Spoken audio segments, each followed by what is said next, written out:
আগেকার মানুষ মিথ্যা বলতে ভয় পেত, কারণ হচ্ছে পাপ হবে বলে। আর এখনকার মানুষ সত্যি বলতে ভয় পায়, বিপদ হবে বলে। তো হ্যালো এভরিওয়ান, তোমরা সবাই কেমন আছো? আশা করি অনেক ভালো আছো, আর আমি অনেক ভালো আছি। আমার নতুন একটি ব্লগে তোমাদের সকলকে অনেক অনেক ওয়েলকাম। তো সকালবেলা উঠেই আমি আগে ঠাকুর প্রণাম করে ঝটপট লেগে গেলাম সকালের কাজগুলো করতে।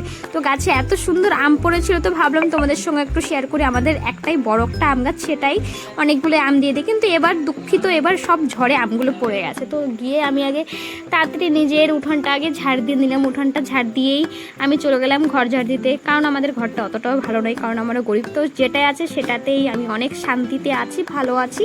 তো সেজন্য তোমাদেরকে দেখালাম। তো তারপরে এতটা গরম পড়েছে, ফ্রিজে জল না রাখলে সে ঠান্ডা জল ছাড়া খাওয়া যায় না। যদি জল রাখি সেটা হচ্ছে গরম হয়ে যায়, খেতে ভালো লাগে না।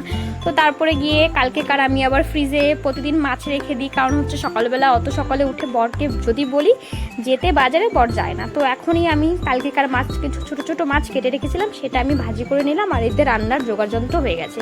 তো রান্না করে আমি চান করে যত জামা কাপড় ছিল সেগুলো সব ধুয়ে ছাদে চলে গেলাম মেলতে। তো এখন ছাদের পরিবেশটা এতটা রোদ উঠেছে যে ছাদে গেলেই মনে হয় এমনি তো কালো, আরও মনে হচ্ছে কালো কয়লার মতো পুড়ে যাব, এমন একটা রোদ উঠেছে।